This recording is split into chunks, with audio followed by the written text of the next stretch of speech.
Hello and welcome to a brand new episode of Battle Cry, the first new episode of 2021. I hope you've had a safe new year and I wish you the very best. And here on Battle Cry, in this first episode of 2021, we're going to show you about the 5 big things that we're looking forward to in what is hoped to be a very exciting year for the military.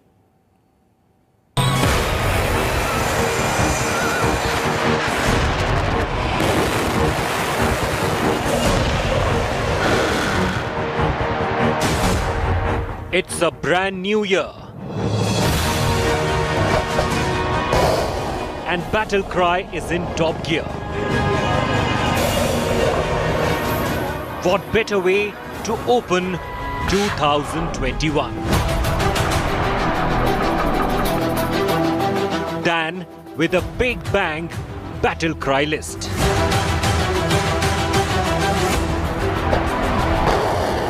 The 5 weapons that will define 2021 for India. From the LCA Tejas to the S-400.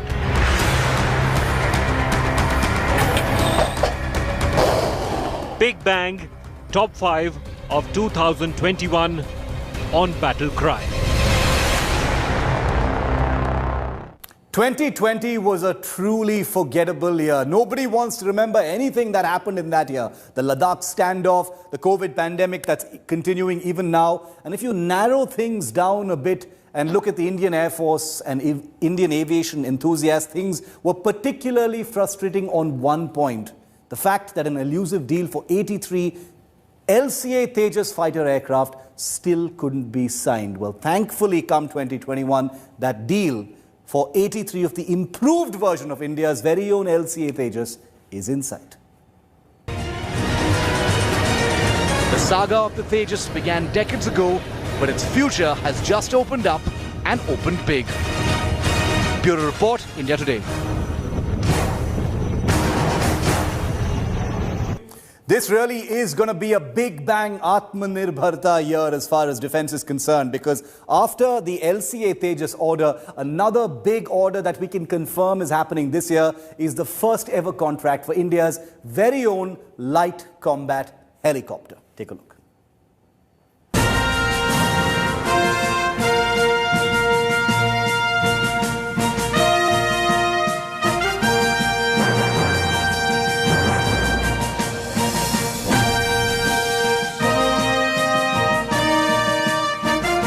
The world's most feared attack helicopter.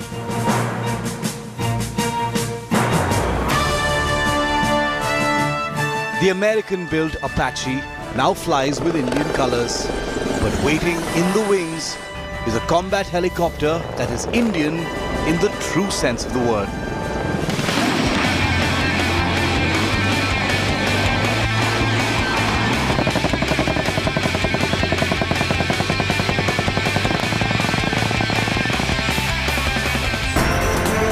Say namaste to the light combat helicopter.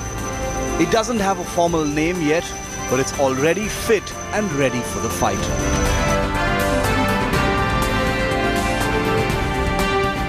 And after years on the sidelines, India's own attack helicopter is all set for its first orders this year.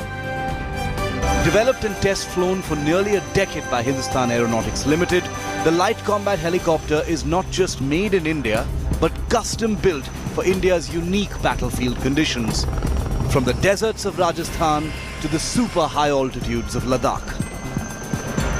But what better way to get acquainted with a light combat helicopter than by taking a spin in one?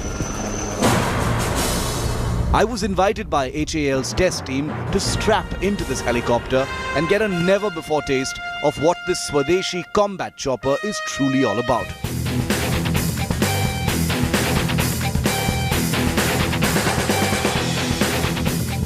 The LCH will soon be ordered by the Army and Air Force with bigger orders ahead. Here's a quick look at how the LCH will be used and why it will be a deterrent to India's enemies. It's true, the light combat helicopter can do what no other combat helicopter can. It can operate from India's high-altitude border battlefields in Ladakh and Arunachal Pradesh while still carrying meaningful weapon loads. Sitting on the tarmac here in Bengaluru, this is one of 4 light combat helicopters so far built.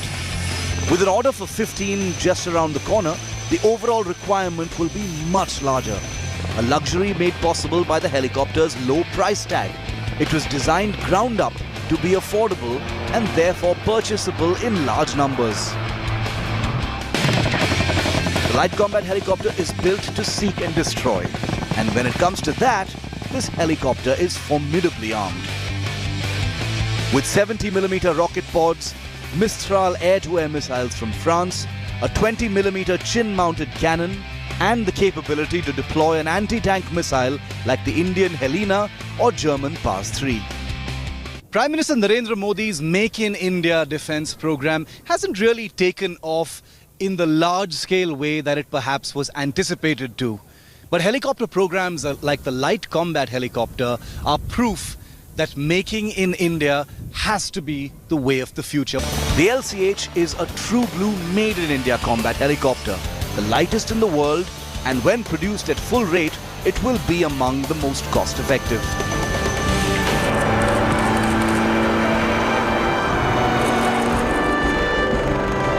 This year, the LCH is all set to open its order book, with at least 15 to be ordered right away, and a total requirement for nearly 200 helicopters for the Indian Air Force and Army. India's own warcopter is fully ready.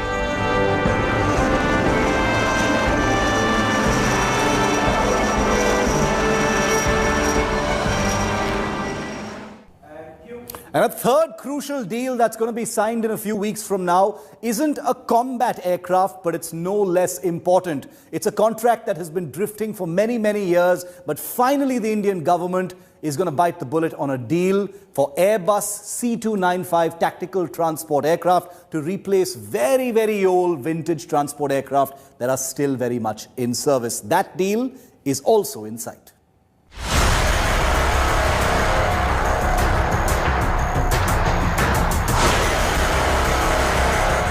Aircraft desperate for replacement. These are some of the Indian Air Force's oldest assets. British Avro HS-748 transport planes, which began entering service in the 60s, with over 50 still flying in Indian Air Force service.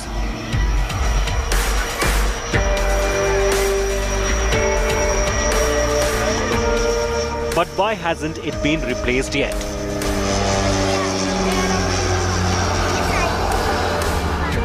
Five years ago, this aircraft, the Airbus C295, was chosen to replace the vintage Avros. With negotiations and approvals drifting for half a decade, Battle Cry can confirm that a $2.5 billion deal for 56 of these modern transport aircraft will be signed in the next few months.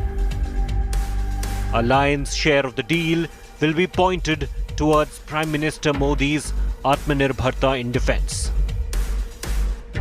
Under the contract being finalised, 16 of the aircraft will be built at an Airbus facility in Spain and delivered in 2 years, while the remaining will be built under license in India by the Tata Group and supplied over 8 years. The Indian factory could ultimately build over 100 aircraft for the other services, including the Navy and Coast Guard.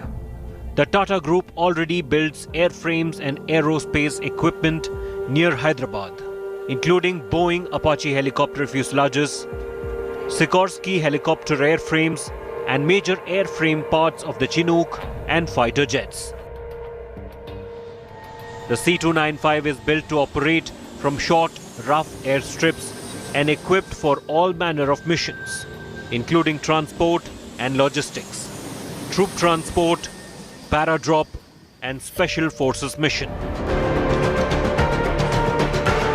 The search for a replacement of the old Avros goes back to 2012.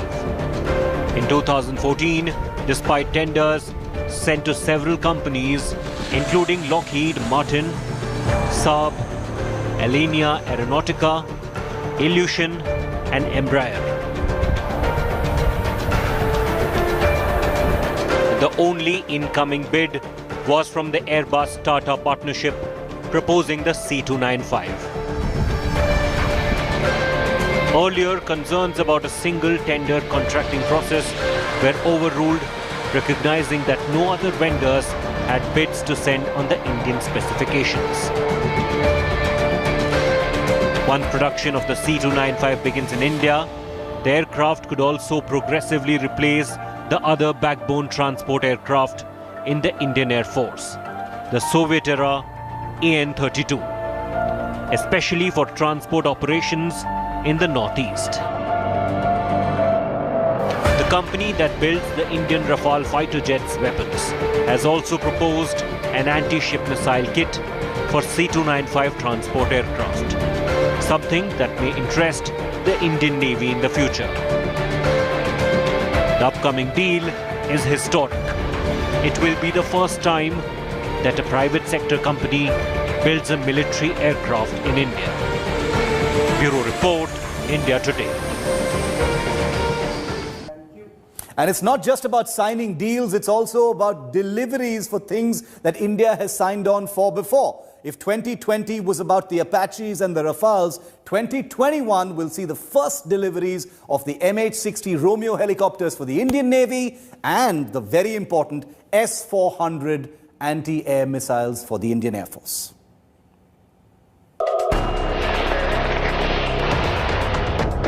A beast of a submarine hunter and a beast of an air defense system. Say hello to the two major pieces of military hardware that will enter Indian service this year.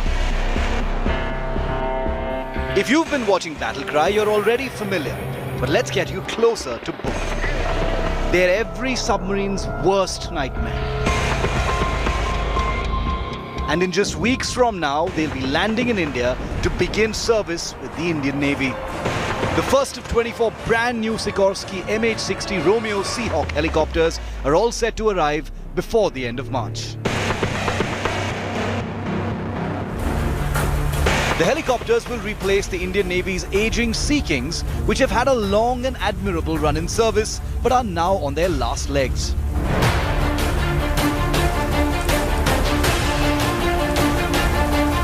The MH-60 Romeos will be deployed primarily on warships at sea for a variety of missions, but these helicopters have very specific offensive roles.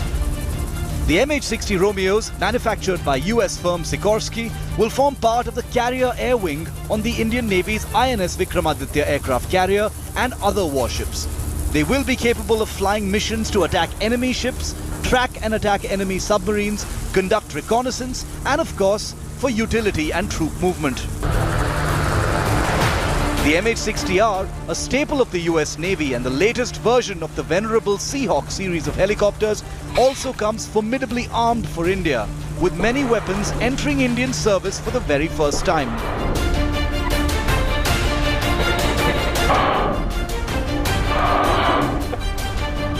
This includes Hellfire missiles for ground strike, the Naval Strike Missile for anti-ship missions, Mk-45 torpedoes to kill submarines, laser-guided rockets for precision attack, and machine guns for crew for close-in assault.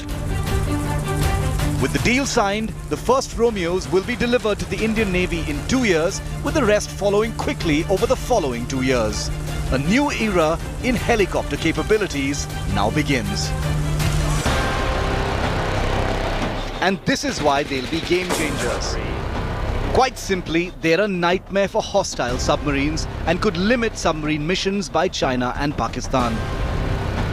These helicopters carry new generation anti-ship and anti-submarine weapons, are plugged into a network-centric architecture, and also plug into the Quad with US, Japan and Australia, which operate similar helicopters. The second piece of weaponry entering Indian service this year is regarded as the most formidable air defense missile system in the world, the Russian S-400 Triumph.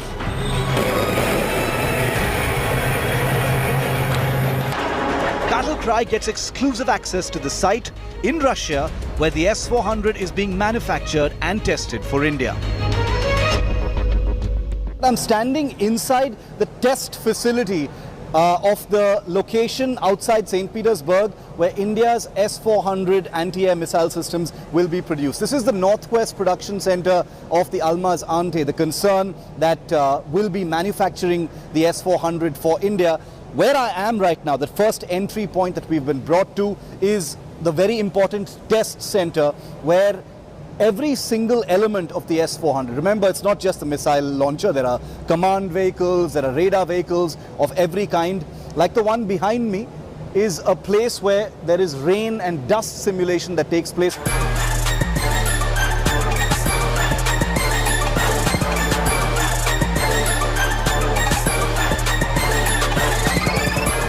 And now for a first look at a brand new S-400 launcher vehicle rolling out.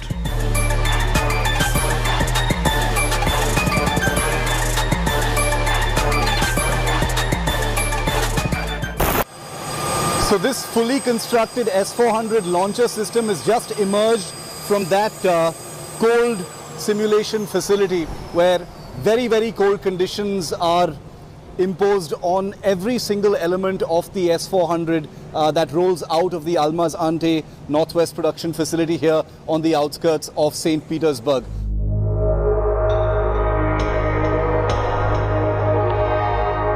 The $5.43 billion deal that India signed will be executed right here at this facility near St. Petersburg. With Indian military modernization in top gear, the era of the Indian Romeo and Triumph begins this year. We're very excited to bring you Battle Cry all through 2021. Thank you so much for your viewership all through 2020, and I promise we will bring you the latest and the best from the world of Indian defense. And remember, as we always say here on Battle Cry, India's true strength will be realized when no weapon is fired and no human sent into war. Thanks for watching.